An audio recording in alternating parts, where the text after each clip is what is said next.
Hello students, my self Akshay और मैं आपका बहुत स्वागत करता हूं हमारी पावर एकेडमी पर। तो बेटा, जो हमने फर्स्ट वीडियो में डिस्कस किया था वो क्या था? कुछ बेसिक इंट्रो था चैप्टर नंबर 1 इलेक्ट्रोस्टैटिक्स का, जिसमें कि हमने फर्स्ट प्रॉपर्टी बेटा डिस्कस भी की थी, क्या? Additivity of charges. और पूरी वीडियो बेटा बेसिक प्रॉपर्टीज पे ही होंगी, से कुछ क्वेश्चन भी हम लोग इसमें डिस्कस करेंगे। तो आइए स्टार्ट करते हैं। फर्स्ट प्रॉपर्टी, तो बेटा इसमें क्या बताया था? मान लीजिए आपके पास एक सिस्टम है, से एक्स। इस पूरे का हमने नाम बेटा क्या दिया है? एक्स। और इसके अंदर बेटा बहुत सारे चार्जेस हैं, से Q1, Q2, Q3 up to बेटा Qn। और सिस्टम आपको कैसा रखना है? ये आइसोलेट। आइसोलेट का मतलब बिल्कुल अलग रखना है। इसके अंदर ना ही कोई चार्ज आएगा, ना ही यहाँ से कोई चार्ज बाहर जाएगा। तो हम इसको बेटा क्या बोलेंगे? Isolated system. क्लियर है? तो अगर मैं आपसे ये कहूँ कि बेटा इस सिस्टम के अंदर से टोटल चार्ज हमने मान लिया Q, तो वो कितना होगा? तो सिंपली आपको क्या करना है, जितने भी चार्जेस इनके अंदर प्रेजेंट है उनको सिंपली उठा के बेटा क्या कर दो? ऐड। ऐड क्या करना होता है? उनका मैग्नीट्यूड। इन चार्जेस का जितना मैग्नीट्यूड है बेटा, उन सबको उठा के हमने क्या करना है? Simply add. तो यानी टोटल चार्ज जो बेटा Q होगा, कितना होगा? Q1, Q2, Q3 up to बेटा कहाँ तक ऐड करेंगे आप लोग? Qn तक। बात क्लियर है? कोई दिक्कत? यानी अगर स्टेटमेंट के टर्म्स में बेटा कहूं तो क्या कहेंगे? The total charge present in a given system is equal to the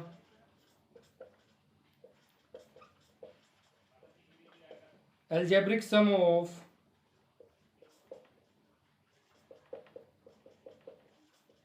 individual charges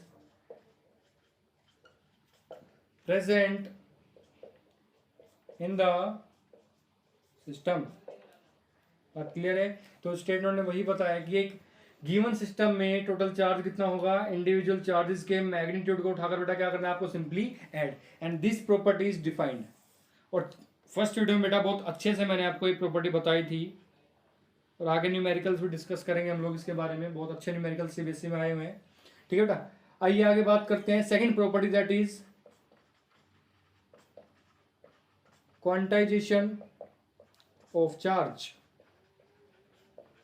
बेटा क्वांटाइजेशन वर्ड का मतलब पहले मैं आपको क्लियर कर देता हूँ, होता क्या है। देखिए, जैसे मान लीजिए मेरे पास बेटा एक क्लासरूम है, और इस क्लासरूम में बेटा आप जैसे बहुत प्यारे प्यारे स्टूडेंट्स बैठे हुए हैं।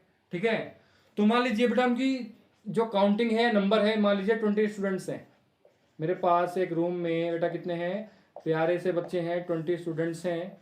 ठीक है, तो बेटा अगर मैं उनकी काउंटिंग करूंगा, से मैंने कहा इस रो में 6 स्टूडेंट्स हैं, इसमें बेटा 10 है, इसमें 4 है, तो वैल्यूज बेटा क्या होंगी? मैं बोल सकता हूँ यहाँ पे 1 एक स्टूडेंट बैठा है, यहाँ पे 2 बैठे हैं, 3 बैठे हैं, 10 बैठे हैं, ऐसे बता सकता हूँ। क्या मैं कभी ऐसा बोल सकता हूँ इस क्लासरूम के अंदर 9.5 स्टूडेंट्स हैं या 12.8 स्टूडेंट्स हैं? बोल सकता हूँ बेटा? जी नहीं। यही मैं आपको बताना चाह रहा हूँ। क्वांटाइज वर्ड का मतलब क्या होता है? जिसमें बेटा कुछ सर्टेन वैल्यू एग्जिस्ट करती हो। सर्टेन वैल्यू बेटा क्या करती है? एग्जिस्ट करती है। यानी ऐसे ही बेटा सेम हम बात करेंगे चार्ज की, यानी चार्जेस की भी कुछ सर्टेन वैल्यूज यानी पर्टिकुलर वैल्यूज बेटा क्या करती हैं? एग्जिस्ट करती हैं। फॉर एग्जांपल लेते हैं, देखिए जैसे मान लीजिए हमारे पास एक सब्सटेंस ए था बेटा, स्टार्टिंग में इसके पास एक ही इलेक्ट्रॉन था, तो उसके ऊपर टोटल चार्ज बेटा कितना होगा? 1 into 1.6 into 10⁻⁻19 coulomb, that is equals to 1.6 into 10⁻⁻19 coulomb. अब बेटा मान लीजिए इसने कहीं से एक इलेक्ट्रॉन गेन कर लिया। अब इसी सब्सटेंस ए के पास बेटा कितने इलेक्ट्रॉन हो गए? से 2 इलेक्ट्रॉन हो गए। तो टोटल चार्ज बेटा कितना होगा? 2 into 1.6 into 10⁻⁻19 coulomb, that is equals to 3.2 into 10⁻⁻19 coulomb. ठीक है बेटा, ऐसे ही मान लेता हूं इस सब्सटेंस ए ने एक इलेक्ट्रॉन कहीं से और गेन कर लिया, तो बेटा इलेक्ट्रॉन कितने हो गए इसके पास? 3 इलेक्ट्रॉन हो गए। तो इस सब्सटेंस ए के पास अब टोटल चार्ज कितना होगा बेटा? 3 multiply 1.6 into 10⁻⁻19 coulomb, that is equals to 4.8 into 10⁻⁻19 coulomb. Clear है? तो बेटा आप देखिए यहाँ और यहाँ इन टोटल चार्ज के पास कितना है 1.6 इंटू 10⁻⁻19 कूलम। बेटा यहाँ पर चार्ज कितना है 3.2 इंटू 10⁻⁻19 कूलम। क्या मैं आपसे ये बोल सकता हूँ इस सब्सटेंस ए के पास कभी इतना चार्ज पॉसिबल होगा 2.5 इंटू 10⁻⁻19 कूलम? जी नहीं बेटा, इसका मतलब ही तो क्वांटाइज होता है। क्वांटाइज का मतलब क्या है, ये वैल्यूज बेटा एग्जिस्ट करेंगी 1.6 3.2 4.8 बेटा आगे करोगे तो कितना होगा 7.2। ऐसे वैल्यूज बेटा क्या करेंगी एग्जिस्ट, सॉरी बेटा 7.2 एग्जिस्ट करेंगी, कोई दिक्कत नहीं है। तो ऐसे ही बेटा अगर मान लेते हैं से इस सब्सटेंस के पास ए के पास बेटा n नंबर ऑफ इलेक्ट्रॉन्स हैं, तो आप कितना डिफाइन करेंगे n इलेक्ट्रॉन्स का बेटा चार्ज कितना होगा n मल्टीप्लाई 1.6 इंटू 10⁻⁻19 कूलम। आप देख पा रहे हैं कि एक गिवन सब्सटेंस के पास टोटल चार्ज बेटा कितना है, एक इलेक्ट्रॉन के पास जितना चार्ज होगा उसका मल्टीपल, एक इलेक्ट्रॉन के पास जितना चार्ज होगा बेटा उसका मल्टीपल, एक इलेक्ट्रॉन के पास जितना चार्ज होगा उसका मल्टीपल। यानी जो बेटा ये Ne है ये आपको क्या मिल गया बेटा total charge that is Q। देखिए सबसे पहले एक इसका स्क्रीनशॉट बेटा लेकर के रख लो, अगर ले लिया है तो मैं इसको आप इरेज कर देता हूं। चलिए इरेज कर दे बेटा, चलिए आप लोगों ने कह दिया तो हम कर देते हैं फटाफट से, कोई इसमें दिक्कत नहीं है, ठीक है। तो बेटा अब देखिए हमारे पास आया क्या टोटल चार्ज Q इक्वल्स बेटा कितना आ गया Ne, और ये आपको पता होना चाहिए, इसको छोड़ना नहीं है। 1 मार्क्स में कई बार एक आधा न्यूमेरिकल्स के ऊपर पूछ लेते हैं, ठीक है, वो डिस्कस मैं करूंगा अभी। तो बेटा अब मैंने आपको क्या समझाया, अगर इसी वर्ड को मैं क्वांटाइजेशन वर्ड को जो चार्ज के बारे में बात कर रहे थे स्टेटमेंट्स में कहूं तो आप कैसे कह सकते हैं the total charge present on any given substance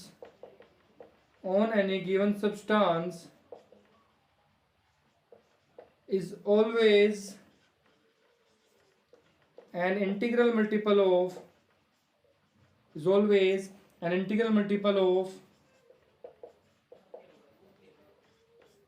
charge on an electron। यानी एक इलेक्ट्रॉन के ऊपर कितना चार्ज है उसका बेटा मल्टीपल, एक इलेक्ट्रॉन के ऊपर चार्ज है बेटा उसका मल्टीपल, एक इलेक्ट्रॉन के ऊपर चार्ज उसका मल्टीपल। बात क्लियर? देखो मैं कभी क्या ऐसा कह सकता हूं कि ए ने 0.5 इलेक्ट्रॉन गेन करें या 2.5 इलेक्ट्रॉन गेन करें या 4.5 इलेक्ट्रॉन गेन करें बेटा, नहीं ना। यानी आप कह सकते हैं this law is based on the fact that electrons cannot be gain or lose in fraction। In electron का भी बेटा फ्रैक्शन के टर्म्स में गेन और लूज नहीं होगा। ये लो बेटा इसी टर्म पे बेस्ड है, इसी टर्म यानी स्टेटमेंट पे बेस्ड है। आई थिंक ये आपको क्लियर हो गया होगा मैं आपको क्या बताना चाह रहा हूँ, बात क्लियर है। चलिए एक छोटा सा न्यूमेरिकल लेते हैं बेटा, इसको मैं इरेज कर देता हूँ। चलिए इरेज करें, डन, ओके। तो बेटा एक छोटा सा आप क्वेश्चन लिखिएगा, आपके सामने एक छोटा सा क्वेश्चन दे रहा हूँ, पोज करके उसका आंसर आप लोग खुद निकालिएगा जल्दी से। क्वेश्चन क्या है आपके पास, find the charge on an alpha particle. एक अल्फा पार्टिकल के ऊपर बेटा चार्ज कितना होगा, पोज करके फटाफट से आंसर बताइए कैसे निकालेंगे। चलिए स्टार्ट करें, डन। चलिए तो बेटा देखो सबसे पहले अल्फा पार्टिकल की अगर हम बात करते हैं तो आपने क्लास 9th में भी बेटा रदरफोर्ड का एक्सपेरिमेंट पढ़ा होगा, अल्फा पार्टिकल के ऊपर ही बेस्ड था। तो उसमें क्या था बेटा, अल्फा पार्टिकल के ऊपर बेटा 2 प्रोटॉन होते हैं और 2 ही क्या होते हैं बेटा न्यूट्रॉन। अल्फा पार्टिकल के पास 2 प्रोटॉन और 2 न्यूट्रॉन होते हैं। आप लोग इसको ऐसा भी लिख सकते हैं P+ की जगह बेटा 2E2N। बेटा हमने बात किसे करनी है, चार्ज की बात कर रहे हैं बेटा। तो यहां पर बेटा कितना है आपके पास 2P+ बोल लीजिए, 2E बोल लीजिए।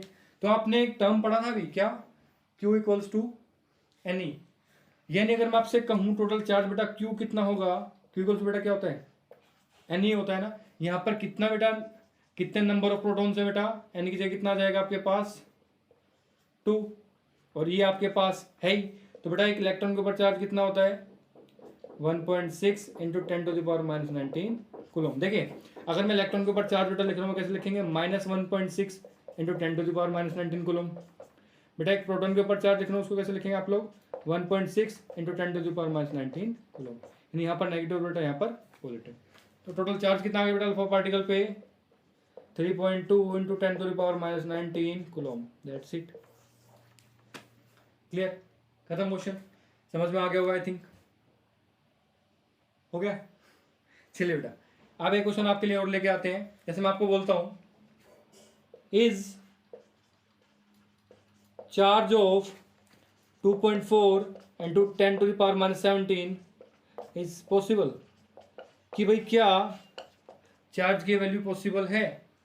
तो आप लोग कैसे बताएंगे कि चार्ज की वैल्यू पॉसिबल है या नहीं है। बट टाइम एक बार चेक कर लेते हैं, ये बाकी है काफी। तो बेटा आपके पास एक सिंपल क्वेश्चन दिया, क्या मैंने आपसे कहा कि जो आपके पास एक गिवन चार्ज है जिसकी वैल्यू कितनी है 2.4 इंटू 10⁻⁻17 कूलम, क्या ये पॉसिबल है। बेटा पॉसिबल करने के लिए आपको क्या देखना पड़ेगा, नंबर ऑफ इलेक्ट्रॉन्स की वैल्यू। अगर नंबर ऑफ इलेक्ट्रॉन्स की वैल्यू बेटा कोई नेचुरल नंबर में आ रही है 1 2 3 4 5 6 तो ठीक है चार्ज पॉसिबल होगा।